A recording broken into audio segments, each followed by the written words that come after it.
Welcome to this week's Cosmic Cantina. This week we're drinking a fabulous red wine, and we're also talking about the idea of disclosure, ufology, and religion. And why are so many eccentric billionaires in the space of ufology? I'm your host, Melissa Tittle, and every week I go to my favorite bar, Cosmic Cantina, and kick back with my co-hosts, Josh Golembeski and Matt O'Connor. We talk about aliens, Bigfoot, ghosts, ancient cultures, and anything from the unseen world that needs a little illumination. Welcome to Cosmic Cantina. We're sharing a bottle of red wine from Spain, from an area where they have gathered grapes since 300 BC. It's so good. It's lovely. It's so classy. Lovely. It's lovely. So I want to bring up the Navy UFO situation that happened earlier this year. Around end of April, there was a posting by the Navy saying that they were coming up with guidelines for their pilots to report UFOs. And everybody was like, this is amazing. This is a great thing that's happening because they're going to finally give us disclosure. They're admitting aliens are real and UFOs are real. And now we're going to get real information. And of course, 4 days later, they said, oh, no, just kidding. We are going to put some kind of guidelines in place, but nobody's ever going to know what those are. And we're not admitting that UFOs are real. So it was kind of a defeat. Specifically, I found this one article from Navy Times that says, aliens, ahoy. Navy developing guidelines on repeating UFO sightings. Delightfully cheesy. That's from the Navy Times. I just thought it was interesting. So it's like what do they call it? Like a soft disclosure, soft release, where they just kind of trickle little bits and pieces out. Mm-hmm. And then if there's anything big that ever comes out, they can jump up and say, hey, we already told you it was happening.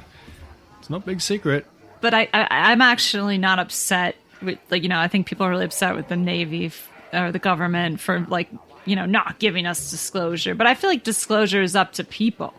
I don't really think it's up to the government to decide what information we get or believe in. I think people need to decide what they believe in.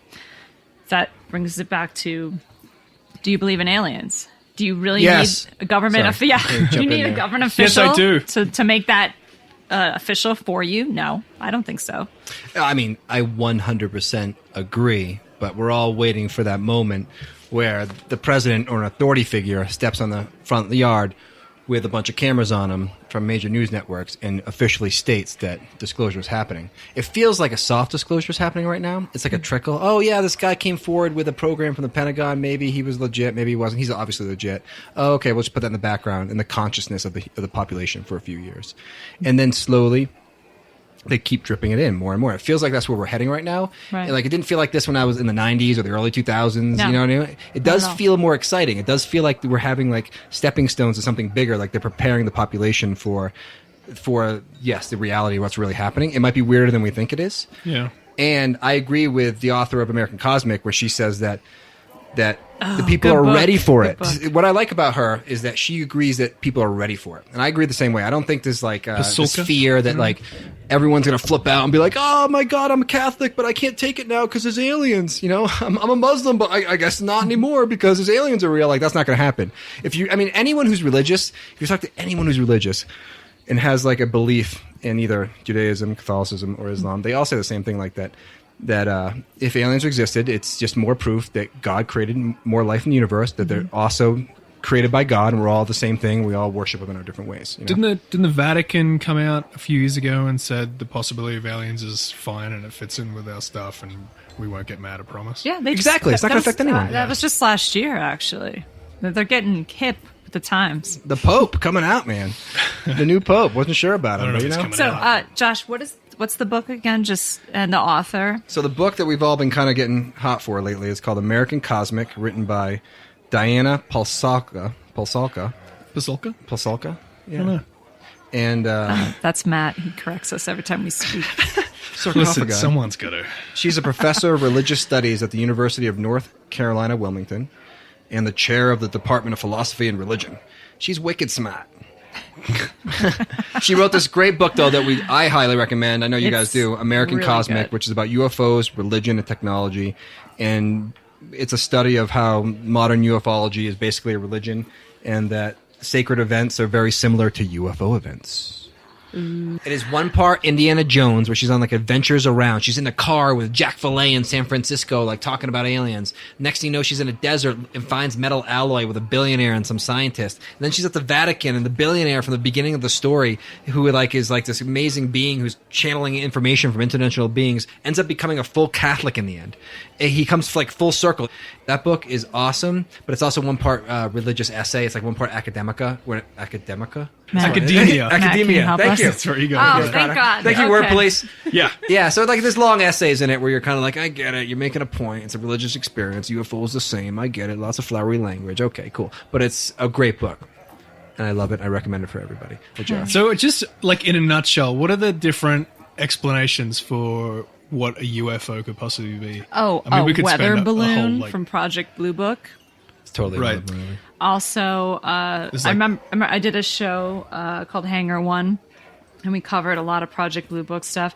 And if it wasn't a weather balloon, they would tell people that it was Venus. Somehow Venus was so bright that it took up the sky, which made no sense. Has anybody ever seen Venus so bright in the sky, like the size of the moon? Yeah, that's Right. kind of And does That's Venus weird. move at extraordinary speeds? It's like that whole like Doesn't make any there's sense. swamp gas lighting up. You know, there's like Yeah. just these ridiculous. It's almost It's like offensive. way more far fetched than aliens. Almost, I feel like Right. at this point. But yeah, I mean, like actual craft in the sky. I mean, there's like, is it interdimensional? Is it literally beings from like other parts of the galaxy, or further away? Is it government aircraft being tested? Is it there's all these like It's probably all of the above. all of the above. Yeah, Yeah.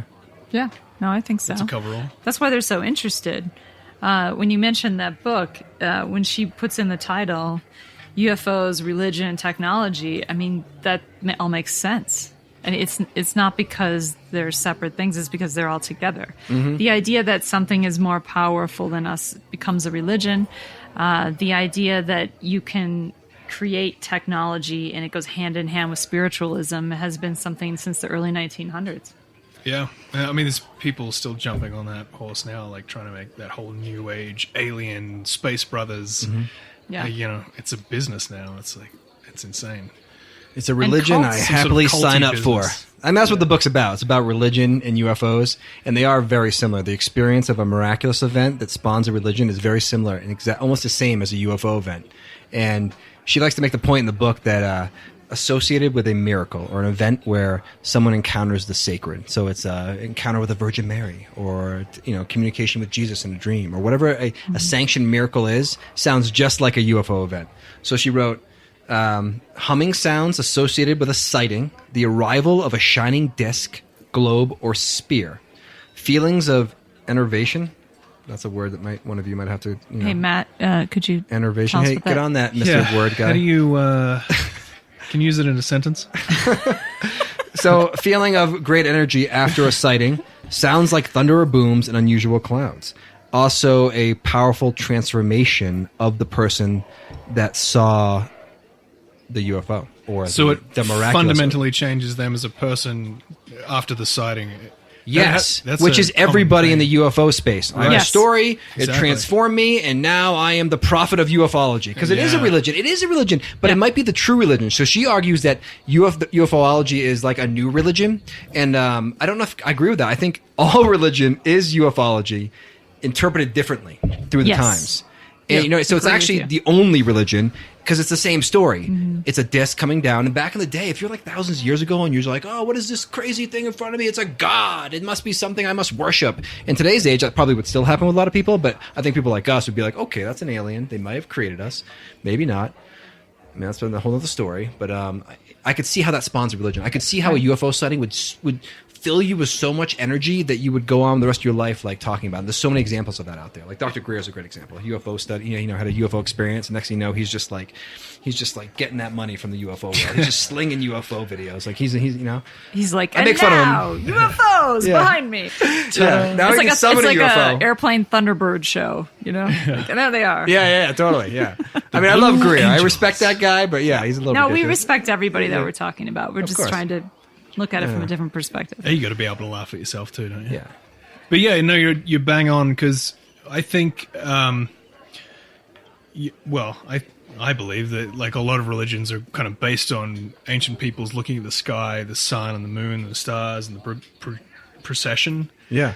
Yeah, across that the, sounds across smart, the sky. and it's probably true some of the time. Yeah. So, I mean, it makes sense if all religions kind of based on that, like solar worship and all that sort of stuff, what they saw in the sky, then seeing UFOs come through would definitely be part of that mythos by the end of by the time they kind of create their own the myths and legends based on what they're seeing. Yeah. The sun's in the sky, and then there's also like flying discs and stuff. And it like makes sense that it's all coming from the same place to ancient peoples. Yeah. So, and guess who knows a lot about that? Someone who's produced multiple shows based Who's on on ancient alien theorists. Oh, said God. So, you worked on ancient aliens. I've been waiting for my cue. Here it is. I'm like burning on my seat. Here's your hot transition. So I produced the first 5 seasons of Ancient Aliens, and I've always been fascinated in this field. And the reason they picked me to produce that show was because that I was producing a NASA show. So I for some reason, I became like the space girl. For real. I was like doing all these space shows. I had no idea. I mean, I'm like a total nerd, but I had no idea why I went from doing film at Paramount Studios to like now I was only doing space shows. But they're like, okay, she knows a lot about space. Great. She's going to do Ancient Aliens. And so producers can get typecast too, right? Oh, of course. That's the typecast I've been looking for my whole life, though. Yeah. Only aliens. Space. The space girl. Space guy. Space girl. Yeah, tell me space girl. Yeah. It's okay. I don't actually want any other job.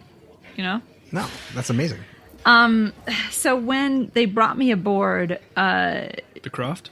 they took me to the Craft called Prometheus, which is the production company that makes Ancient Aliens. It literally was another world. And the guy who runs it is a little bit of a tyrant, and he's like 400 pounds. Don't leave that in. Did you work with him?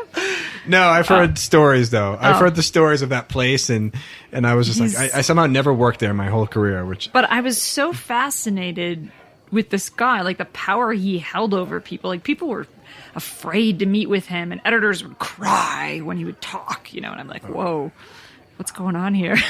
No one should be crying. But I was so curious that I'd go into the devil's den. And I would be like, hey, I got a question for you.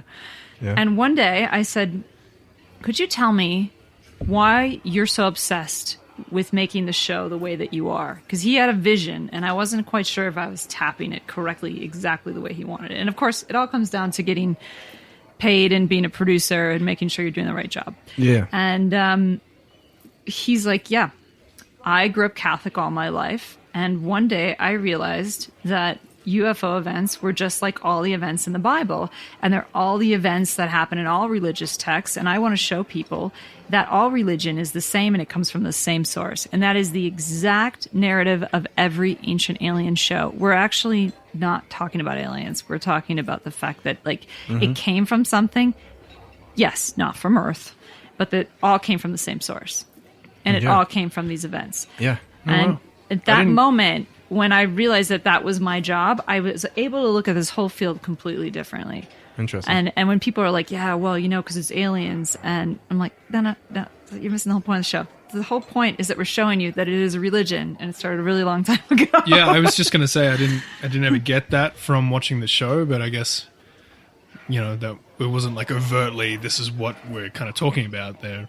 But yeah, it makes sense now that I think back on. I mean, it was a pattern of producing. It was a pattern of writing, right? There's 5 acts in that show, and they build up, and we give you evidence, and at the end, we're like, could it be ancient alien theorists believe? Ancient alien theorists believe. Right, exactly. And we lead you, and we say things like Jesus Christ is an alien. Like only that show at that time could get away with saying Jesus Christ was an alien. Well, I mean, and who else would get could mad. walk on water, like make a million sandwiches out of one sandwich? That dude was amazing. I've never seen a human being like that. I've seen some Jack really helpful some at a super college handsome party. dudes, but yeah, he's the ultimate party dude. We jumped on Ancient Aliens, but I remember that being mentioned in the book. Basilka kind of what was she saying about it? Ancient Aliens. She said show? that producers, writers, directors, people in the media are literally the scribes of the old Bible.